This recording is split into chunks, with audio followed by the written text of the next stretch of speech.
Hi dudes, நான் உங்கள் ஹர்ஷம். So இன்றைக்கி நம்ம இதை பற்றி பார்க்க போகிறோம்னா, ரொம்ப நாளாகவே வந்து அவெஞ்சர்ஸ் எண்ட் கேம் அதுக்கப்புறம் ரிலீஸ் ஆன மார்வல் படத்தையும் சீரிஸையும் ரேங்க் பண்ணணும்னு ரொம்ப நாளாகவே நினச்சிட்டு இருந்தேன். So finally we are here. So மொத்தம் பார்த்திங்கன்னா 20 படம் அப்புறம் சீரிஸை வந்து நம்ம ரேங்க் பண்ண போகிறோம். இதில் ஒரு சில ஷார்ட் ஃபிலிம்ஸ் கூட இருக்குது. பட் இதில் நான் ஒரு சில ப்ராஜெக்ட்ஸை வந்து இன்க்ளூட் பண்ணல அப்படின்னா அது வந்து பார்க்க எனக்கு டைம் இல்லை, அந்த மாதிரிலாம் எதுவும் இல்லை. எனக்கு நிறையவே டைம் இருக்குது, அதெல்லாம் பார்க்க எனக்கு விருப்பம் இல்லைன்னு அர்த்தம். ஸோ நம்ம 20ல் என்ன இருக்குதுன்னு பார்த்தீங்கன்னா ஷீஹல்க்கை பற்றி சொல்லணுன்னா, ஒரு சில சீரிஸ் வந்து அதோட டீசர் இறங்கும் போதே நம்மளுக்கு தெரிஞ்சிடும் இது வந்து நல்லா இருக்காது. ஏன்னா அப்படி எனக்கு நல்லாவே தெரியும் இது நல்லா இருக்க போகிறது இல்லைன்னு. பட் வந்து ரேண்டமாக ஒரு எபிசோடில் வந்து திடீர்னு ஹல்க் வந்து சக்கார் போனோன்னா ஓகே, வேர்ல்டு வார் ஹல்க்குன்னு ஏதோ ஒன்று இந்த மார்வல் கண்ணிலாம் கத்திட்டு இருப்பானுங்க. ஸோ அட்லீஸ்ட் அதாவது வருமானு பார்த்தா கடைசியில் ஸ்கார் வந்து அப்படி மேகன் தி ஸ்டாலியன் கூட ஒரு எபிசோடில் வந்து நல்லா ஆட்டினாங்க ஷீஹல்க். அதுக்கப்புறம் வந்து வேறு எதுவும் இதை பற்றிலாம் சொல்கிறதுக்கே வேறு எதுவும் இல்லை. எனக்கு கேட்டால் இது வந்து 1/2 ஸ்டார் அவுட் ஆஃப் 5 கொடுக்கலாம். இதுக்கு 0.5 அவுட் ஆஃப் 5. ஹாவ்காய் வந்து இதில் பெருசாக சொல்கிறதுக்கு எதுவுமே கிடையாது. இதுவும் அப்படி தான். டீசர் இறங்கும்போது எனக்கு தெரியுது நல்லா இருக்காதுன்னு. எக்ஸாக்ட்லி அதே தான், நல்லா இல்லை. அடுத்து தார் லவ் அண்ட் தண்டர் வந்து லைட்டாக எனக்கு ஒரு எக்ஸ்பெக்டேஷன் இருந்துச்சு. அது டைக்கா வைட்டிட்டினாலலாம் கிடையாது. டைக்கா வைட்டிட்டி எனக்கு பிடிச்ச டேரக்டர் தான். அவர் எடுத்த ஒரு சில படம்லாம் எனக்கு ரொம்ப பிடிக்கும். பட் ராக்னரார்க்கே ஒன்று அவ்வளோ நல்ல படம்னா நம்ம சொல்லிட முடியாது. அந்த டைமில் லவ் அண்ட் தண்டர் வந்து நல்லா இருந்துச்சான்னு கேட்டிங்கன்னா, கிறிஸ்டியன் பேலுக்காக மட்டும்தான் நான் இதுக்கு ஹைப் ஆனேன். ஏன்னா கிறிஸ்டியன் பேல் வந்து அவ்வளோ சூப்பராக ஸ்கிரிப்ட் செலெக்ஷன் பண்ணுவார். பட் அவர் மார்வலில் ஒரு படம் கூட பார்க்காம இதில் நடிக்கிறாருன்னு சொல்லும் போதே ஒரு சந்தேகம் இருந்துச்சு. அண்ட் எக்ஸாக்ட்லி அதுதான் இந்த படம். சீக்ரெட் இன்வேஷன் ஓகேங்க. அதாவது வந்து ஓகேனா அதெல்லாம் 1/2 ஸ்டார்னால் இது வந்து 1 ஸ்டார். கேரக்டர் டெவலப்மெண்ட் எதுவுமே இருக்காது. எமிலியா கிளார்க் வேஸ்டட் இல்லை. இதெல்லாம் மார்வல் தான் எடுக்குதான்னு எனக்கு டவுட்டாக இருக்குது. இது வேஸ்ட்டுங்க. அதுக்கப்புறம் மிஸ் மார்வல் ஒரு நல்ல இந்தியன் சீரியல். நான் பார்த்ததுலேயும் ஒன் ஆஃப் த பெஸ்ட் சீரியல்னு சொல்லிடலாம். High budget serial. அவ்வளோதான், வேறு ஒன்றும் இல்லை. அடுத்து Ant Man and the Wasp Quantumania. So இவ்வளோ நேரம் நான் பேசினதில் தியேட்டர் எக்ஸ்பீரியன்ஸ் பண்ண ஒரு படம்னா குவாண்டமேனியா. நல்லா இருக்கும்னு நினச்சேங்க. சீரியஸாக ரொம்ப நல்லா இருக்கும்னு நினச்சேன். அதாவது எப்படின்னா தேனாஸ் மாதிரி ஒரு அவெஞ்சர்ஸ் லெவல் த்ரெட் மாதிரி கேங் த காங்கரர் அப்படிங்கிற அவ்வளோ பெரிய வில்லனை காணிக்க போகிறாங்கன்னு இருக்கும்போது, அந்த வில்லன் வந்து ஃபஸ்ட் அப்பீரியன்ஸ்லேயே ஆண்ட்மேன் மாதிரி ஒரு கேரக்டரை தோக்கும்போது அது எந்த அளவுக்கு அந்த கேரக்டரை நம்மளால் சீரியஸாக எடுத்துக்க முடியும்னு எனக்கு தெரில. போஸ்ட் கிரெடிட் சீன்லாம் எனக்கு எதுவுமே இந்த படத்தில் எனக்கு ஒர்க் ஆகலை. அதாவது முழுக்க சிஜிஐ நம்பியிருந்த ஒரு படம். One of the most CGI I have ever seen in my லைஃப்னா இதுதான். அதுலேயும் முக்கியமாக ஒரு வில்லன் ஒருத்தர் வருவாங்க, யாரா நீலா, கலைஞர் டிவி. நம்பர் 14ல் பார்த்தீங்கன்னா வாண்டா விஷன் மார்வலோட ஃபஸ்ட் எவர் சீரீஸ். நல்லா இருந்துச்சான்னு கேட்டிங்கன்னா, ஃபஸ்ட்டு ஒரு வித்தியாசமான ஒரு ப்ரெமிஸோடு வந்துச்சு, ஒரு சிட்காம் ஸ்டைலில் வருதுங்கும் போது. But at the end of the day அது நல்லா இருக்குதாங்கிறது தான் மேட்ரு. அப்படி பார்த்தோன்னா எந்த விதத்துலையுமே இது டெலிவர் ஆகலை. அண்ட் இதுலேயும் one of the most CG ஷார்ட்ஸ்லாம் பார்த்துருக்கேன் நான். மோனிகா, மார்வல், வாட் இஃப் 2 சீசனே சேர்த்து தான் சொல்கிறேன். அனிமேஷன் ஓகே, ஒரு new style of animation take Marvel எடுக்கிறாங்கிறது எனக்கு சந்தோஷம் தான், நல்லா தான் இருந்துச்சு. But at the end of the day அதோட ஸ்டோரி வந்து டெப்த்தாக இருக்கா அப்படின்னு தான் பார்க்கணும். எனக்கு வந்து அதில் உள்ள எந்த எபிசோடுமே இது வரைக்கும் பிடிச்சது கிடையாது. முக்கியமாக பார்ட்டி தாரன்லாம் ஒரு எபிசோடு வரும், அதெல்லாம் நல்லா இருக்காதுங்க. சீரியஸாக எதுவுமே நல்லா இருக்காதுங்க இதில். அப்படி நல்லா இருந்த ஒரு எபிசோட்னால் என்னை கேட்டால் நான் என்ன சொல்லுவேன்னா, அந்த அல்ட்ரான் வந்து ஒரு எபிசோடில் வருவார். அந்த ஒரு எபிசோட் மட்டும் தான் நல்லான்னு சொல்லுவேன். மற்றபடி அந்த டாக்டர் ஸ்ட்ரேஞ்ச் எபிசோட்னா அதெல்லாம் ஓவர் ரேட்டடுங்க.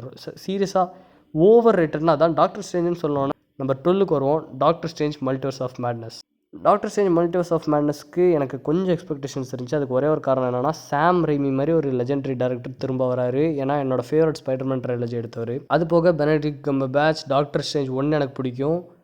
வாண்டாவை வந்து எலிசபெத் ஒல்சன் ஒரு பெரிய வில்லனாக காட்டப்படுறேன்னு சொல்லியிருந்தாங்க. கொஞ்சம் ஹாரர் எலிமெண்ட்ஸ் இருக்குன்னு சொன்னாங்க. பார்த்தேன், மல்டிவர்ஸ்னு ஏதோ காணிச்சாங்க.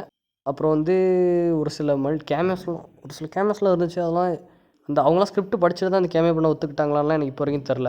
மார்வலோட பெரிய ட்ராபேக், அதாவது இந்த ஒரு விஷயத்தில் வந்து இந்த ஒரு எண்ட் கேமுக்கு அப்புறமா ரிலீஸ் ஆன ஒவ்வொரு படத்துலையுமே மார்வலோட ஒரு பெரிய ட்ராபேக் என்னென்னா, ஸ்டோரியில் டெப்த் இல்லாமல் முழுக்க ஃபெமினிசம், எல்ஜிபிடிக்யூ இதெல்லாம் வந்து அவேர்னஸ் க்ரியேட் பண்ணுற மாதிரி ஒரு படங்கள் ரிலீஸ் பண்ணிட்டு முழுக்க கேமியோவை டிபெண்ட் பண்ணி நொஸ்டால்ஜியாவை டிபெண்ட் பண்ணி இருந்தனால தான் மொத்தமாகவே ரூயின் ஆச்சுன்னு எனக்கு கேட்டால் நான் சொல்லுவேன். நம்பர் 11 எடுத்துக்கிட்டோன்னா பிளாக் விடோ. இவ்வளோ நேரம் நான் சொன்ன படத்தில் பிளாக் விடோ ஒரு ஆவரேஜான படம் நான் சொல்லுவேன். மோசமான படம்லாம் இல்லை. It's better then everything. Story வைஸாக ரொம்ப மோசமாக தான் இருக்கும். பட் ஒரு சில ஆக்ஷன் சீக்வன்ஸ் நல்லாயிருக்கும். பட் தவறான டைம்லைன் பற்றி வந்த படம். ஒரு ஆரிஜின் ஸ்டோரி சொன்னால் கூட பரவாயில்ல. பிளாக் விடோவுக்கு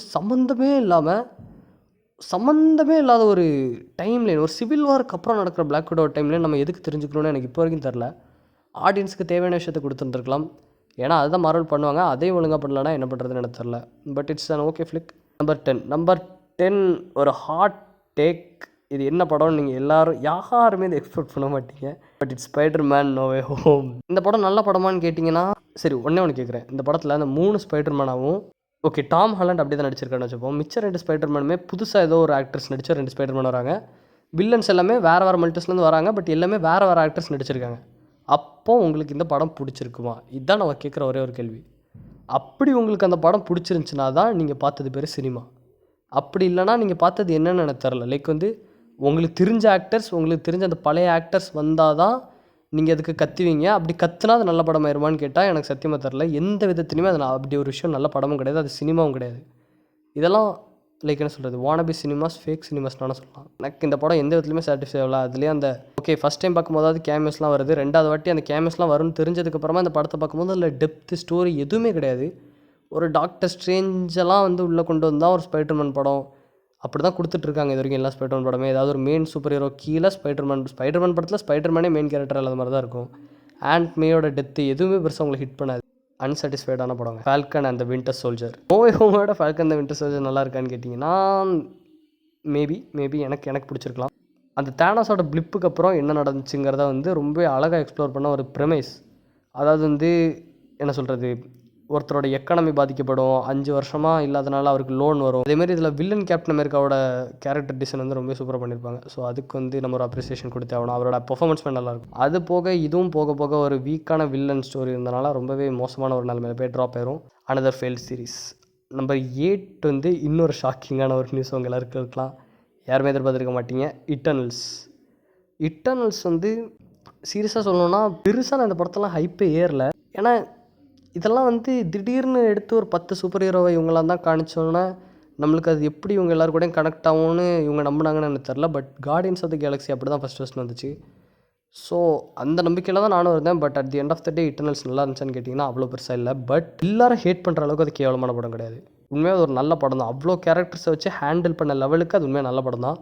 ஏன்னா அவ்வளோ கேரக்டர்ஸ் யார் நினச்சாலுமே எடுத்து ஒரே படத்துலேருந்து அவ்வளோ ஈஸியாலாம் கொண்டு வந்துட முடியாது. பட் கொண்டு வந்ததுக்கு நம்ம பாராட்டு. அதில் ஏஞ்சலினா ஜோலி, பேரி கோயகன், எக்கச்சக்கமான பெரிய ஆக்டர்ஸ் இருப்பாங்க. இவர் கிட் ஹாரிங்டன் வரைக்கும் இருப்பார். பட் அது வந்து ஒரு நல்ல படமாக அமைஞ்சிச்சான்னு கேட்டிங்கன்னா ஆவரேஜான ஒரு படம் தாங்க. ஆனால் அது டிசர்வ் பண்ணுற ஹேட் வந்து அது டிசர்வ் பண்ணல. அந்தளவுக்கு ஹேட் அதை பண்ணணும்னு அவசியம் இல்லை. Shang Chi and the Legend of the 10 Rings எனக்கு உலகத்திலே பிடிச்ச one of the best actors Tony Leung. எனக்கு உலகத்திலே பிடிச்ச படம் ஷங்கி எக்ஸ்பிரஸோட ஹீரோ.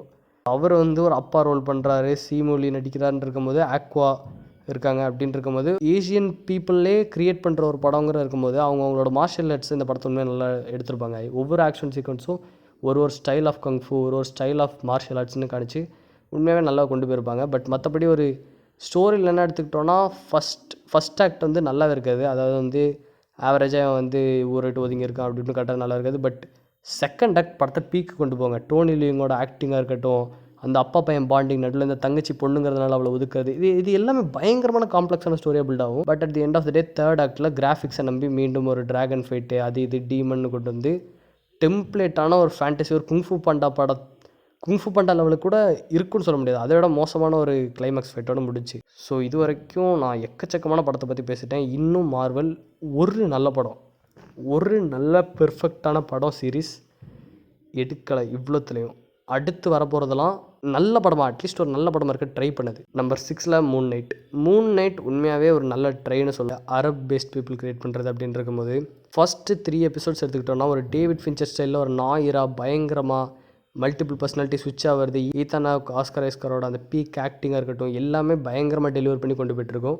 அடுத்த 3 எபிசோடு வந்து சீரிஸை மாற்றுங்க. இவ்வளோ நேரம் வந்து பயங்கரமாக பில்டாகி ஒரு த்ரில்லாக இன்ட்ரிகாக போய்ட்டு சீரிஸ் திடீர்னு ஜான் ஸ்விட்ச் பண்ணி திரும்பவும் கிராஃபிக்ஸை டிபெண்ட் பண்ண தொடங்கும். அது மூலியமாக அந்த கடைசியில் வர்ற ஃபைட் சீன்ஸ்லாம் வந்து ரொம்பவே ஆவரேஜாக இருக்கும், எதுவுமே ஒழுங்காக டெலிவர் ஆகாது. அது காரணம் கடைசி 3 எபிசோடு வந்து சிஜிஐ நம்பினா தான். மற்றபடி இந்த சீரிஸ் எனக்கு ரொம்ப பிடிக்கும். ஏன்னா இது வந்து அவெஞ்சர்ஸ் இது கூட கனெக்ட் ஆகுது, ஒரு மாதிரி இண்டிபெண்டன்ட், அது பாட்டு தனியாக சுற்றிட்டு இருக்கும். எனக்கு மூன் நைட் பிடிச்சிருந்துச்சு. அது ஒரு மாதிரி தனி வைப்பில் சுற்றி இருந்துச்சு. I like Moon Knight a bit. Spider Man Far From Home, Spider Man No Way ஹோமோட ஃபார் ஃப்ரம் ஹோம் இந்த லிஸ்ட்டில் மேலே இருக்கிறதே பல பேருக்கு சர்ப்ரைஸாக இருக்கும். பட் ஃபார் ஃப்ரம் ஹோம் உண்மையாகவே ஒரு டீசெண்டான படம். இதுவுமே நல்ல படம் சொல்ல மாட்டேன், நல்லா இருக்குது, ட்ரை பண்ண படம். ஸ்பைடர்மேன் ஃபார் ஃப்ரம் எடுத்துக்கிட்டோன்னா இந்த படத்தோட மேஜர் பீக் பாயிண்ட் என்னென்னு கேட்டிங்கன்னா ஜேக் கிலங்கல் தான்.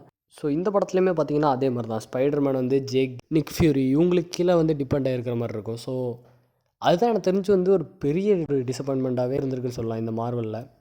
என் கேமுக்கு அப்புறம் எஸ்பெஷலாக. அதாவது முழுக்க முழுக்க இந்த மாதிரி ஒரு சில விஷயங்கள் அதை டிபெண்ட் பண்ணியே எல்லா படமும் இருக்கிற மாதிரி இருக்கும். எல்லா படமும் கிட்டத்தட்ட ஒரே படம் தான். எந்த படத்துலையுமே வித்தியாசமாக நீங்கள் பார்க்க முடியாது. கதை இருக்காது, கிராஃபிக்ஸை நம்பி இருக்கும், வந்து ஒரு சில கேமியோஸை நம்பி இருக்கும். இதுதான் எல்லா படத்துலையும் கதையும். நடுவில் வந்து கொஞ்சம் எல்ஜிபிடிக்யூ ஃபெமினிசம் அப்படி இப்படின்னு தூவி விட்டுருப்பாங்க.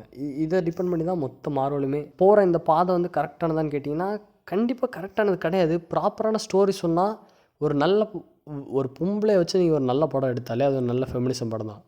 அந்த படத்தில் பெண்கள் தான் இது இதுன்னு பேசணும்னு அவசியம் இல்லை. அந்த பொண்ணை நீங்கள் நல்லா காணிச்சாலே போதும். அதை பண்ணாமல் சும்மா வந்து ஃபெமினிசம் சொன்னால் எதுவுமே இங்கே மாறப்போகிறது கிடையாது. நம்பர் 4 என்ன இருக்குன்னு பார்த்தீங்கன்னா பிளாக் பேந்தர் வக்காண்டா ஃபாரெவர். இன்னொரு மார்வல் தேட்டர் எக்ஸ்பீரியன்ஸ். இந்த படம் தேட்டர்லாம் பார்த்தேன். இந்த படத்தை தேட்டரில் பார்த்ததெல்லாம் ஒரு பெரிய கதை, பெரிய பெரிய பெரிய கதை. கிட்டத்தட்ட ராத்திரி வரைக்கும் டைம் ஸ்பெண்ட் பண்ணி பார்த்தேன். படம் நல்லா இருந்துச்சான்னு கேட்டிங்கன்னா இட் வாஸ் குட். ஃபைனலி ஒரு நல்ல படம். இதுக்கப்புறம் வர்ற எல்லா படமே ஓரளவுக்கு நல்ல படம் தான். வக்காண்டா ஃபாரெவர் வந்து ரொம்பவே டீப்பாக இருந்துச்சு. ஏன்னா ஓப்பனிங்கில் சாட்விக் போஸ்மேனோட ட்ரிபியூட் போடுறதா இருக்கட்டும். லைக் நான் ஃபஸ்ட்டு யோசிச்சேன்னா சாட்விக் போஸ்மேன் இல்லாமல் ஃபுல்லாக சாட்விக் போஸ்மேன் ட்ரிபியூட்டுங்கிற மாதிரியே படத்தை வந்து சொன்னால நொஸ்டால்ஜியா கேமியோ வச்சு தான் மார்வல் காலத்தை ஓட்டுறாங்க. அந்த மாதிரி ஓட்டிடுவாங்களோன்னு இருக்கும்போது அது இல்லாமல் உண்மையாக ஒரு நல்ல ஸ்டோரி கொடுத்தாங்க. நெமோர் அப்புறம் ஷூரியுமே எனக்கு ரொம்ப பிடிச்சிருந்துச்சி. நடுவில் அந்த அயன் ஹார்ட் ஸ்டோரி மட்டும் வராமல் இருந்திருக்கலாம். பட் இந்த படமும் லைட்டாக அடி வாங்கினது எங்கன்னா அந்த கடைசியில் சிஜிஐ ஃபைட்டு தான். அதுதான் மார்வல் எல்லா படத்துலையும் பண்ணுவாங்க. பட் அதை தவிர ஒரு நல்ல ஸ்டோரியாக ஒரு நல்ல வேர்ல்டு பில்டிங்காக பார்த்தோன்னா வக்காண்டா ஃபாரெவர் உண்மையாக ஒரு நல்ல படம். எல்லாருமே கண்டிப்பாக பார்க்க வேண்டிய படம். Guardians of the Galaxy Holiday Special க்யூட்டான படங்க, செம்ம க்யூட்டான படம். ட்ராக்ஸும் மேண்டிஸும் அவங்க தாங்க ஹீரோ. அவங்க 2 பேர் தான் இந்த படத்தோட மெயின் கேரக்டர்ஸ். இவங்க 2 பேர் சேர்ந்து பீட்டர் குயிலை வந்து சிரிக்க வைக்கணுங்கிறதுக்காக கெவினை பார்த்தீங்கன்னா எர்த்துலேருந்து கடத்திட்டு போய் அவங்க பிளானெட்டில் பாட்டு பாட வைப்பாங்க. அந்த கிறிஸ்மஸ் டைம் பாட்டு பயங்கரமாக இருக்கும். அந்த பாட்டு எனக்கு ரொம்ப பிடிக்கும்.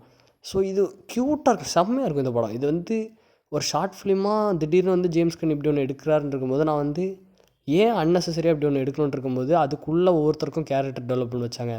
மேண்டிஸும் பீட்டர் குயிலும் வந்து பிரதர் அண்ட் சிஸ்டர் ரிவீல் பண்ண சீலாம் நான் வர பயந்துட்டு இருந்தேன். ஒரு வேளை பீட்டர் குயிலுக்குள்ளே பிடிக்காம போயிருமோ. பட் அந்த டைமில் அவர் வந்து இதுதான் எனக்கு வாழ்க்கையிலே கிடச்ச ஒரு பெஸ்ட் விஷயம் அப்படின்னு சொல்லி அவளை கட்டி பிடிக்கும்போது வந்து ஹோல்சமாக இருந்துச்சு.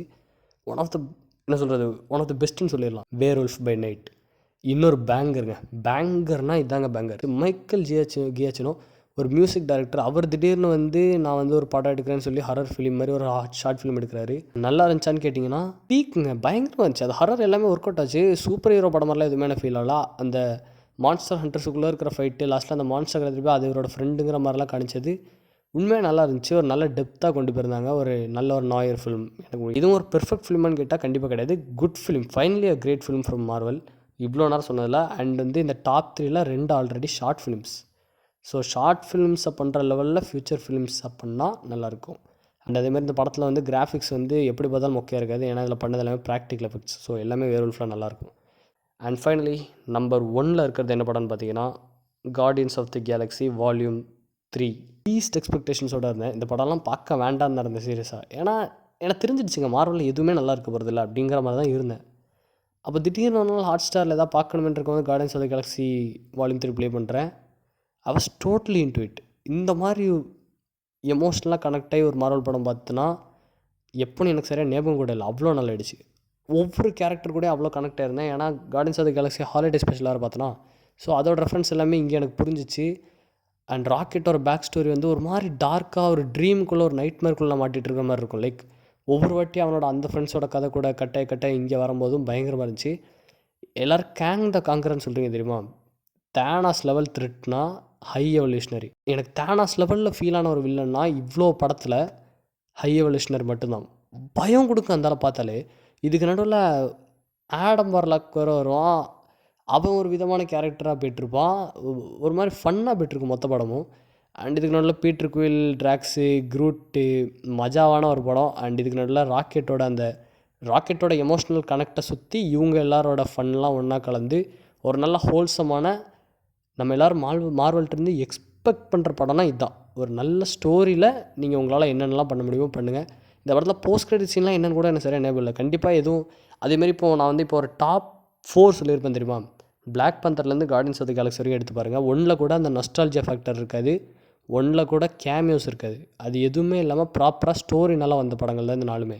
அதனால தான் இந்த 4மே நம்மளை அவ்வளோ சூப்பராக ஹிட் ஆச்சு. என்ன கேட்டால் Guardians of the Galaxy volume 3 one of the peak films of Marvel so far. And எனக்கு என் கேமுக்கு அப்புறம் மார்வலோட தாட்ஸ் என்னன்னு கேட்டிங்கன்னா டெஃபினெட்லி டிசப்பாயிண்டட் தான். கண்டிப்பாக நல்ல படம் நல்ல சீரிஸ்னு எதுவுமே வரல. ஓவராலாக பார்த்தோன்னா 3 ஃபேஸ்ன்னு நினைக்கிறேன். அந்த 3 ஃபேஸ்லேயே மொத்தம் ஒரு 20 சம்திங் படம் தான் வந்திருக்கும். இதில் ஆல்ரெடி 25 ப்ராஜெக்ட் மேலே வந்திருக்கு ஒரு 1.5 ஃபேஸ்லேயே. And see again guys. இந்த வீடியோ உங்களுக்கு பிடிச்சிருச்சுன்னா லைக் பண்ணுங்கள், ஷேர் பண்ணுங்கள், சப்ஸ்கிரைப் பண்ணுங்கள். இன்னொரு வீடியோவில் உங்களை சந்திக்கிறேன்.